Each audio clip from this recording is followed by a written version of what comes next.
শুরু হলো সব খবর যমুনা টেলিভিশনের নিয়মিত এই আয়োজনে আপনাদের স্বাগত জানাচ্ছি আমি মৌসুমী আহমেদ লোপা। ইরানে অভিযান চালানো ইস্যুতে এবার সুর নরম করল তেল আবিব। ইসরায়েলি প্রধানমন্ত্রী বেনিয়ামিন নেতানিয়াহু জানান, দীর্ঘমেয়াদে ইরানে অভিযান চালানো হবে না। এর আগে সোমবার রাতভর ইরানে হামলার পরিধি কয়েক গুণ বৃদ্ধি করে ইসরায়েল যুক্তরাষ্ট্র। প্রায় 2000 স্থাপনায় হামলা হয়। আবাসিক এলাকার পাশাপাশি গণমাধ্যমের কার্যালয়কে পরিণত করা হয় টার্গেটে। নতুন করে আরও 96 জন নিহত হয়েছে। এই নিয়ে ইরানে যৌথ হামলায় 742 জনের প্রাণহানি হয়েছে। যুদ্ধজাহাজ থেকে ছোড়া হচ্ছে একের পর এক মিসাইল। সোমবার রাতে ইরানের বিভিন্ন স্থান টার্গেট করে ক্ষেপণাস্ত্র ছোড়ে যুক্তরাষ্ট্রের নৌবাহিনী। এর পাশাপাশি হামলা চলছে বিমান থেকেও। ফাইটার জেটের পাশাপাশি এসব অভিযানে অংশ নেয় B-1 মতো বোমারও।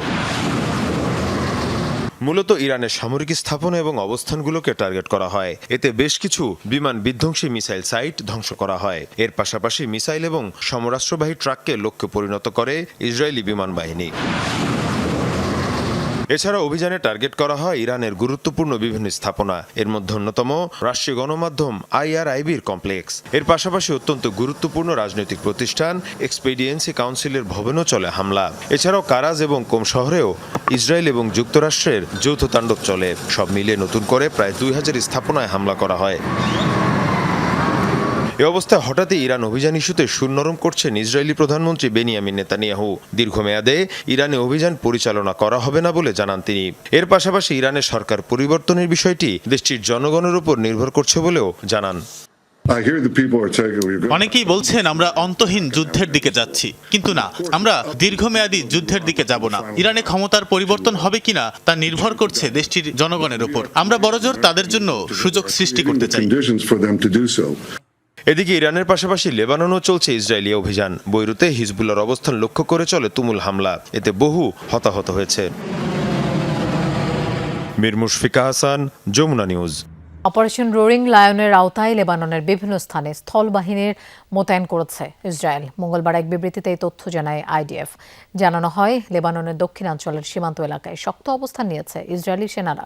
সীমান্ত এলাকার জনগণকে সুরক্ষা দিতে এমন পদক্ষেপ নেওয়া হয়েছে বলে দাবি করেন দেশটির প্রধানমন্ত্রী বেনিয়ামিন নেতানিয়াহু।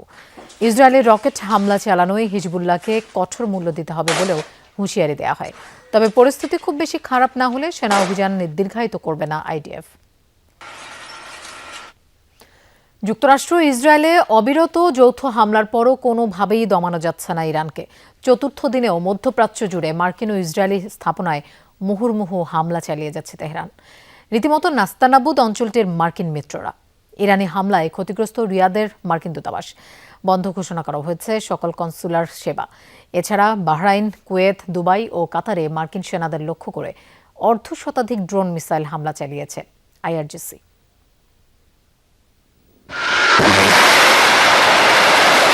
শত্রুপক্ষের ভূখণ্ড লক্ষ্য করে ছুটছে একের পর এক ব্যালিস্টিক মিসাইল। অপারেশন ফতেহ খাইবারের চতুর্থ দিনে ইসরায়েল ও মধ্যপ্রাচ্যের মার্কিন ঘাঁটি লক্ষ্য করে কদর ও এমাদের মতো লিকুইড ফুয়েলড ক্ষেপণাস্ত্র হামলা চালায় ইরান। প্রতিরক্ষা বলয় আয়রন ডোমকে বুড়ো আঙ্গুল দেখিয়ে তেল আবিবের রাতের নিস্তব্ধতা ভেদ করে আঘাত হানে একের পর এক ইরানি ক্ষেপণাস্ত্র।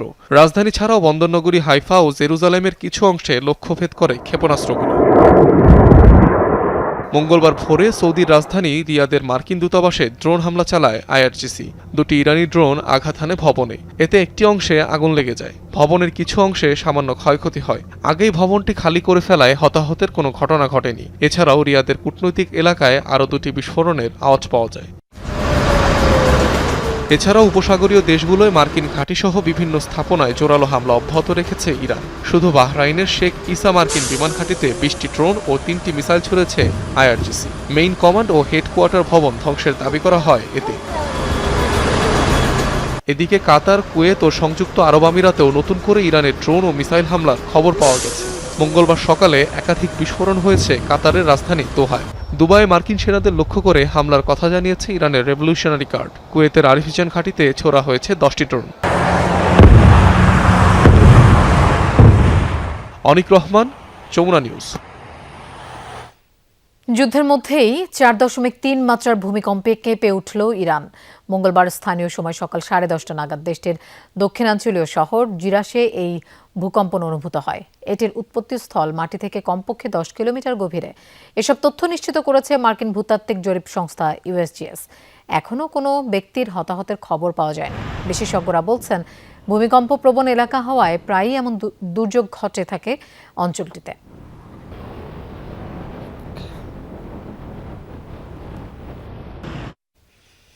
ইসরায়েল যুক্তরাষ্ট্রের যৌথ হামলায় নিহত গার্লস স্কুলের শিক্ষার্থীদের শেষ বিদায় জানাতে ইরানের মিনাব শহরে নেমেছে শোকাহত মানুষের ঢল। মঙ্গলবার অনুষ্ঠিত হয় ভুক্তভোগী এই শিশুদের জানাজা। নিহতদের জানাজায় যোগ দিতে হামলার ভয় উপেক্ষা করেই রাস্তায় নামে হাজার হাজার ইরানি। এ সময় অশ্রুসিক্ত নয়নে শেষ বিদায় জানানো হয় নিহতদের। অভিযানের প্রথম দিনেই হরমুজগান প্রদেশে মানিব শহরের একটি গার্লস স্কুলে ভয়াবহ হামলা চালায় ইসরায়েল যুক্তরাষ্ট্র, যাতে প্রাণ যায় প্রায় 200 শিশুর, আহত হয় আরও অনেকে।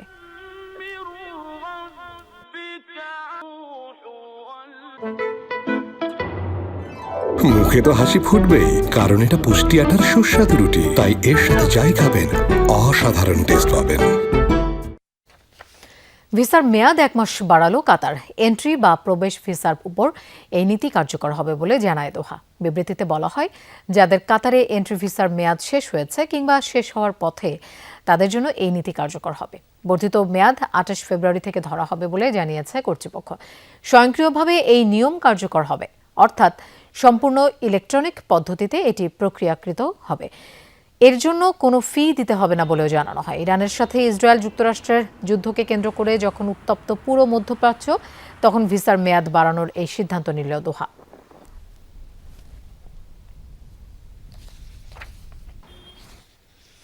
যুদ্ধাবস্থার কারণে বন্ধ আছে মধ্যপ্রাচ্যের একাধিক দেশের আকাশপথ। 5 মার্চ পর্যন্ত দুবাই, আবুধাবি, শারজাহ, দাম্মাম, দোহা ও কুয়েত ফ্লাইট স্থগিত করেছে বিমান। মঙ্গলবার দুপুর পর্যন্ত মধ্যপ্রাচ্যগামী 38টি সহ মোট বাতিল হয়েছে 147টি। এতে দুর্ভোগে পড়া যাত্রীদের সহায়তা করছে সরকার। বিশ্লেষকদের মত, সংকট দীর্ঘমেয়াদী হলে বিপদে পড়তে পারে বাংলাদেশের মতো তৃতীয় সারির দেশগুলো।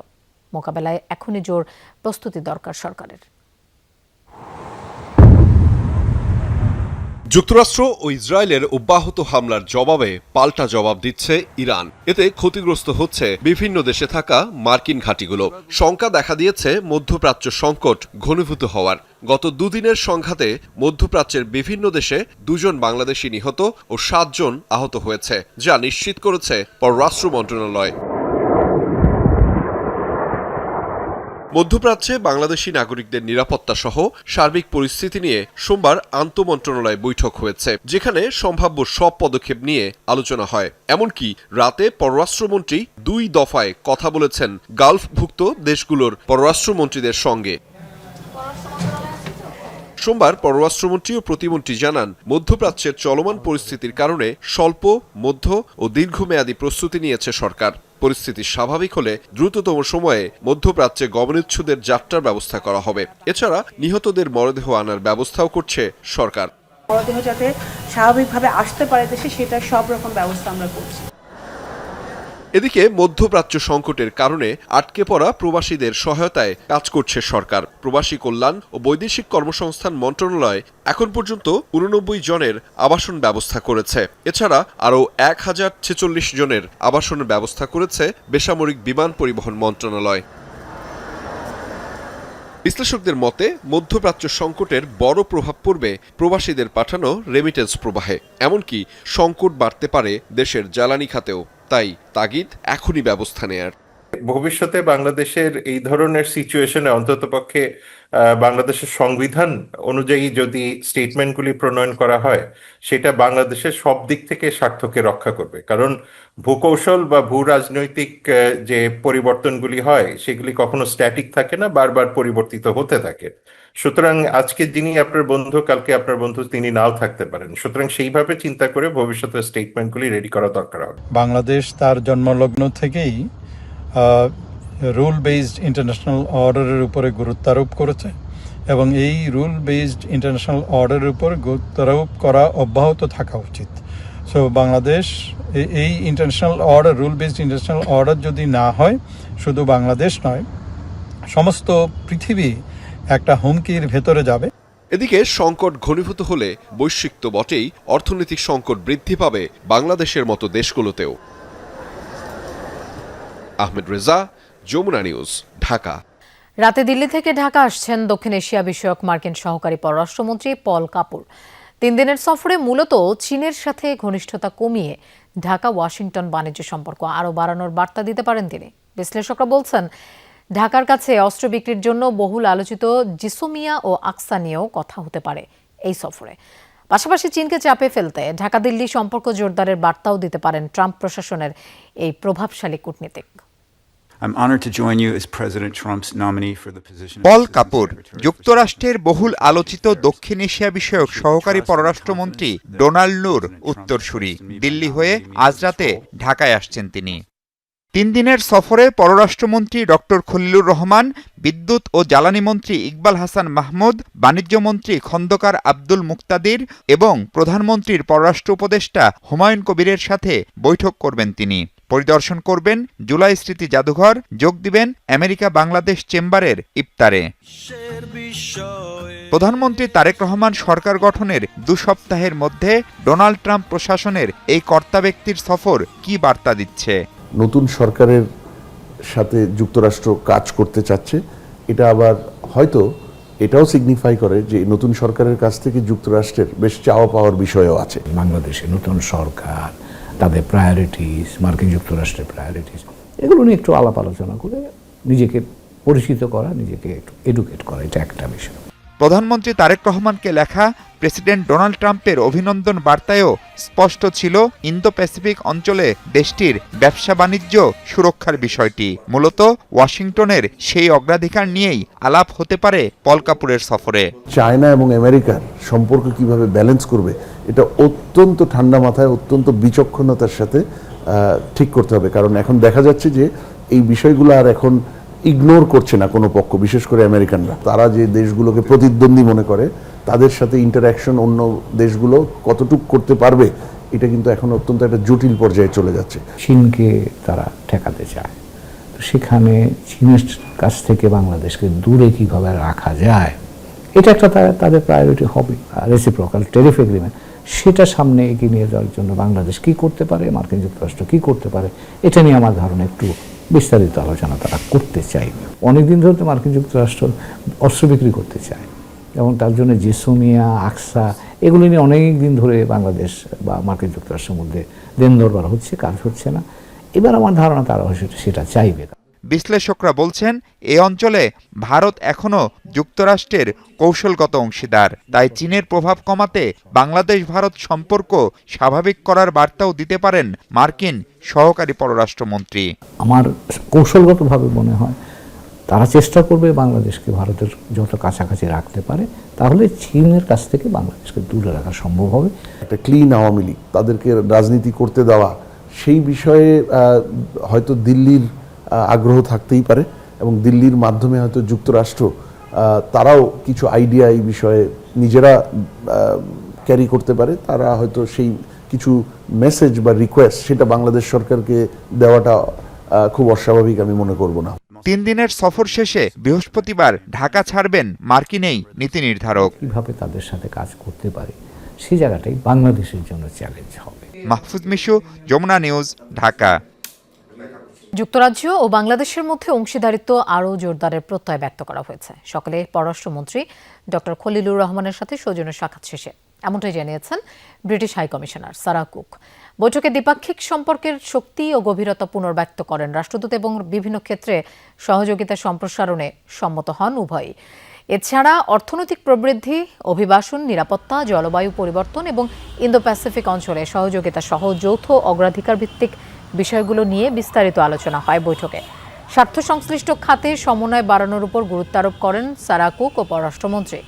যুক্তরাজ্য বাংলাদেশের সঙ্গে দীর্ঘদিনের ঘনিষ্ঠ অংশীদারিত্বের কথা উল্লেখ করে সারা কুক আরও বলেন, বাংলাদেশের নতুন অধ্যায়ে 2 দেশ আগের মতোই ঘনিষ্ঠভাবে কাজ করে যাবে।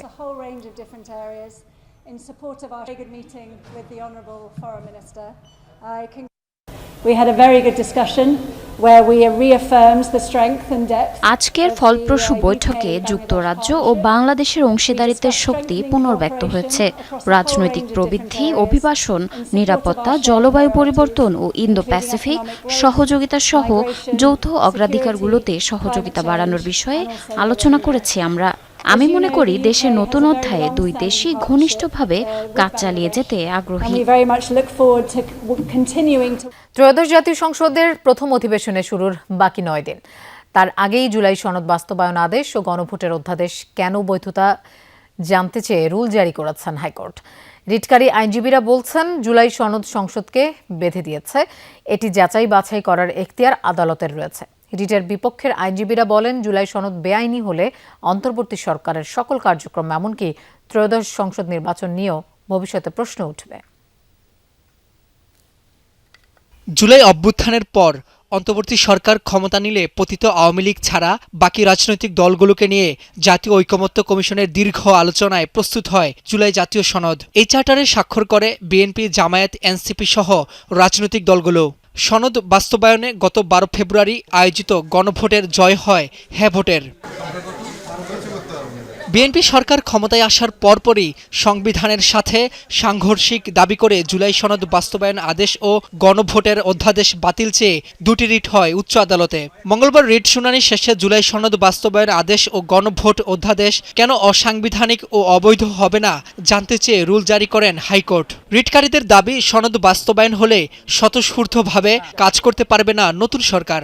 রাষ্ট্রপতি এমন কোনো অর্ডিন্যান্স করতে পারবে না যে বিষয়বস্তু আমাদের সংবিধানে নাই। ওনারা ভবিষ্যৎ সংসদকে হাত পা বেঁধে দিয়েছিল, এইটা করতেই হবে, তা আমরা সেই ভুলে করব না।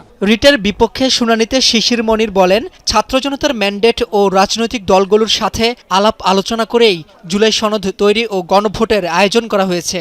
যদি তা বাতিল হয়, অন্তর্বর্তী সরকারের সকল কার্যক্রমের বৈধতা নিয়েও ভবিষ্যতে প্রশ্ন উঠবে। যদি বাংলাদেশে জুলাই সনদ বাস্তবায়ন আদেশ না থাকে, 30টি কনসেনসাসের ভিত্তিতে সংস্কার প্রস্তাব না থাকে, গণভোটের প্রশ্ন অবৈধ হয়, তাহলে শেষ পর্যন্ত থাকবে কি? শেষ পর্যন্ত নির্বাচন থাকে, সরকার থাকে, নিজের গদি থাকে, সবকিছুই বড় ধরনের প্রশ্নের সম্মুখীন হবে। আগামী 4 সপ্তাহের মধ্যে নির্বাচন কমিশন, আইন মন্ত্রণালয় ও সংসদ সচিবালয়কে রুলের জবাব দিতে বলা হয়েছে। রাব্বি হোসেন, যমুনা নিউজ, ঢাকা। পদত্যাগ করেছেন দুর্নীতি দমন কমিশনের চেয়ারম্যান মোহাম্মদ আব্দুল মোমেন। এছাড়া দুদকের 2 কমিশনার মিয়া মোহাম্মদ আলী আকবর আজিজি এবং অবসরপ্রাপ্ত ব্রিগেডিয়ার জেনারেল হাফিজ আহসান ফরিদও পদত্যাগ করেছেন। সচিবালয় মন্ত্রিপরিষদ বিভাগে পদত্যাগপত্র জমা দেওয়ার বিষয়ে সাংবাদিকদের জানিয়েছেন কমিশনার মিয়া মোহাম্মদ আলী আকবর আজিজি। তিনি বলেন, কোনো চাপের মুখে নয়, ব্যক্তিগত কারণ দেখিয়ে নিয়মতান্ত্রিকভাবেই পদত্যাগ করেছেন। 2024 সালের 10 ডিসেম্বর আব্দুল মোমেনকে দুদক চেয়ারম্যান হিসেবে নিয়োগ দেওয়া হয়। চেয়ারম্যানের পাশাপাশি দুদকের 2 কমিশনারও নিয়োগ দেওয়া হয়। আলহামদুলিল্লাহ, খুব ভালো জার্নি ছিল। যতটুকু সময় পেয়েছি কাজ করে গেছি। বাকি কাজ তো ফুরোবে না, বাকি কাজ ইনশাল্লাহ নতুন কমিশন আসবে তো করবে। না, কোনো চাপের মুখে না, কোনো চাপের মুখে। বিদেশ পাঠানোর নামে প্রতারণা চক্রের 4 সদস্যকে গ্রেফতার করেছে র্যাব। চক্রটি এই পর্যন্ত প্রায় 30 কোটি টাকা হাতিয়ে নিয়েছে। সকালে মিরপুর 1-এ র্যাব 4-এর সিও ব্রিফিংয়ে এসব তথ্য জানান। আমরা দিশেহারা এবং পথে নেমে গেছি। আমরা যে ঢাকা শহরে যে 10 টাকা ভাড়াটিয়া খরচ করে যে আসবো, এই অবস্থা আমাদের নাই। সজিবুর রহমান, বাড়ি কুমিল্লার তিতাসে। উন্নত জীবনের স্বপ্নে যেতে চেয়েছিলেন অস্ট্রেলিয়া। ভিসার আশায় ট্রাভেল এজেন্সিতে দিয়েছেন 34 লাখ টাকা, কিন্তু শেষ পর্যন্ত স্বপ্ন রয়ে গেছে অধরা। তারা একবার অফিস করে মতিঝিলে টাকা নিয়ে পালিয়ে যায়, আরবার টাকা অফিস করে নিয়ে গুলশান ডিউছে, ওইখান থেকে আবার টাকা নিয়ে পালিয়ে যায়, আবার করে নিয়ে মিরপুর অফিস, ওইখান তো টাকা নিয়ে পালিয়ে যায়। আমরা পরস্পর শুনলাম, ঘুরতে ঘুরতে শুনলাম যে 30 কোটি টাকা নিয়ে তারা পালিয়ে গেছে। আমাদের থেকে ফিঙ্গার নিছে, ফিঙ্গার নেওয়ার পরে তারা আমাদের থেকে 4 জনের 94 লক্ষ টাকা নিছে। নেওয়ার পরে আমাদের ফ্লাইট দিতেছে না। তারপর আমরা গিয়েছিলাম যে অস্ট্রেলিয়ান এমবিসিতে, ওরা বলতেছে এই ভিসা সম্পূর্ণ ফেক। তখন থেকে ওদের মোবাইল সব কিছু বন্ধ, যোগাযোগ আমাদের সাথে বন্ধ করে দেয় আসামি। টিবিআই ট্রাভেল এজেন্সিতে টাকা দিয়ে প্রতারিত হয়েছেন এমন শতাধিক মানুষ। এ চক্রের 4 জনকে গ্রেফতার করেছে র্যাব 4। ব্রিফিংয়ে সিও জানান চক্রটি অস্ট্রেলিয়ায় চাকরির ভুয়া অফার দেখিয়ে প্রতারণা করে আসছিল, জনপ্রতি নিত 20 লাখ টাকা। জাল ভিসাটি তারা কিভাবে সংগ্রহ করত, তারা বিকেএস গ্লোবাল নামে একটি চক্রর সাথে তাদের সম্পৃক্ততা ছিল। বেসিক্যালি বিকেএস গ্লোবালই তাদেরকে এই ভুয়া ভিসাটা বানিয়ে সরবরাহ করত, যার মাধ্যমে তারা ক্লায়েন্টদেরকে আকর্ষণীয় অফারের মাধ্যমে যে অস্ট্রেলিয়াতে ফুড প্যাকেজিংয়ের চাকরি অথবা কৃষিকাজের চাকরি, এই ধরনের চাকরিতে মাসে 4 থেকে 5 লক্ষ টাকা বেতন পাবে। সো এইখানে যদি সে 20 লক্ষ টাকা ইনভেস্ট করে বেসিক্যালি 5 মাসেই তার এই টাকাটা ফেরত আসবে। চক্রের বাকি সদস্যদের গ্রেফতারে অভিযান চলছে বলে প্রেস ব্রিফিংয়ে জানায় র্যাব। আইনানুগ ব্যবস্থা গ্রহণের নিমিত্তে সংশ্লিষ্ট থানায় আমরা হ্যান্ডওভার করব। রাব্বি সিদ্দিকী, যমুনা নিউজ, ঢাকা। আজ থেকে শুরু হলো বাস ট্রেনের অগ্রিম টিকিট বিক্রি। এবারও রেলপথের সব টিকিট বিক্রি হচ্ছে অনলাইনে, তবে অনলাইন ও কাউন্টারে মিলছে বাসের টিকিট। সকাল থেকেই রাজধানীর গাবতলী, কল্যাণপুরের কাউন্টারগুলোতে অগ্রিম টিকিটের জন্য ভিড় করেন যাত্রীরা। 12 থেকে 19 মার্চের আগাম টিকিট বিক্রি হলেও যাত্রীদের চাহিদা বেশি 16, 17 ও 18 মার্চের টিকিটের। অগ্রিম টিকিট বিক্রির প্রথম দিনে এখনও পর্যন্ত যাত্রীদের বড় কোনো ভোগান্তি নেই, বাড়তি ভাড়ার অভিযোগও পাওয়া যায়নি। টিকিট হাতে পেয়ে ঈদযাত্রা নিশ্চিত হওয়ায় সন্তুষ্টির কথা জানান অনেকে। ঈদের আনুষ্ঠানিক ছুটি শুরু 19 মার্চ থেকে। আমি রংপুর যাব 18 তারিখে। 18 তারিখ রাত্রের একটা টিকিট নেওয়ার জন্য লাইনে দাঁড়ায় আছি। এখন দেখা যাক বাকিটা আল্লাহর উপরে। সকাল 8টার আগ থেকেই দাঁড়িয়ে আছি, দীর্ঘ লাইন পেরিয়ে এখন পর্যন্ত মানে কাউন্টার পর্যন্ত যেতে পারিনি। এখন একটু পরে যাব হয়তো, কিন্তু কাঙ্ক্ষিত টিকিটটি পাবো কিনা এখনো দ্বিধাদ্বন্দ্বে আছি। চাপটা মূলত 17, 18, 19 বর্তমানে এটা চলছে। যখন 17, 18, 19 আমাদের সিট সব শেষ হয়ে যাবে, বিক্রি শেষ হয়ে যাবে, তখন আবার 16, 15 আস্তে আস্তে ধীরে ধীরে নিচে নেমে আসবে। রং, ভালোবাসা আর ভক্তির অনন্য মেলবন্ধনে উদযাপিত হচ্ছে দোল পূর্ণিমা বা দোলযাত্রা। ফাল্গুনের পূর্ণিমায় বসন্তের আবেশে সেজে ওঠা এই উৎসব ঘিরে দেশের বিভিন্ন মন্দির ও পাড়া মহল্লায় বইছে আনন্দের বর্ণিল ধারা।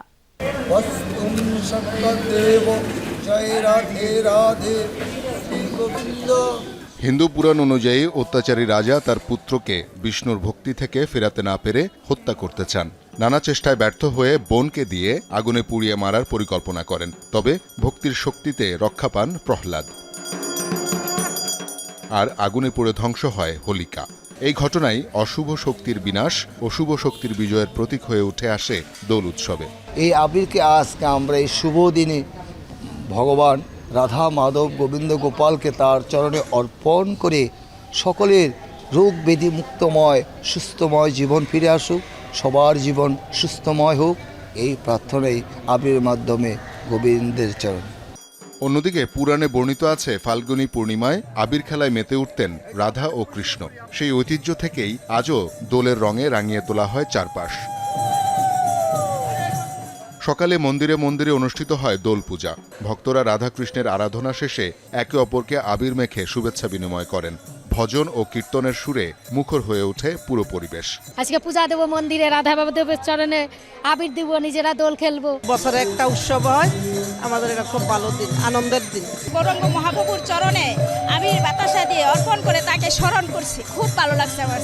আমাদের বাংলাদেশটা ভালো থাকুক, ভগবানের কাছে এই প্রার্থনা। প্রতি বছর যেন ঘুরে ঘুরে আসে, এই আমার আশা। শুধু ধর্মীয় আচারেই সীমাবদ্ধ নয়, এই উৎসব ঘিরে থাকে নানা আয়োজন। পরিবার, বন্ধু ও প্রতিবেশীদের নিয়ে আনন্দ ভাগাভাগিতে মেতে ওঠেন সবাই। দোল পূর্ণিমার ছোটবেলার কথা মনে পড়ে গেল, বুঝছেন? ছোটবেলা খুব মজা করতাম। সকল ধর্ম, বর্ণ বিশেষ সকল ভেদাভেদ ভুলে জাতীয় সম্প্রীতি, জাতীয় ঐক্য প্রকাশ পায়। দোলযাত্রা আমাদের হিন্দু ধর্মের সম্প্রীতির বন্ধন, তো আমরা অনেক মজা করতেছি, সবাই আসছে, ভালোই লাগছে। কিন্তু একটাই কষ্ট, সেটা হচ্ছে শখের মানুষে হোলি লাগাইতে পারি নাই। বসন্তের রং আর ভক্তির আবেশে দোলযাত্রা হয়ে উঠেছে সম্প্রীতি ও ভালোবাসার এক অনন্য উৎসব। শওকত মঞ্জু শান্ত, যমুনা নিউজ, ঢাকা। দর্শক, এই ছিল সব খবরের আয়োজনের। এতক্ষণ সাথে থাকার জন্য ধন্যবাদ সবাইকে।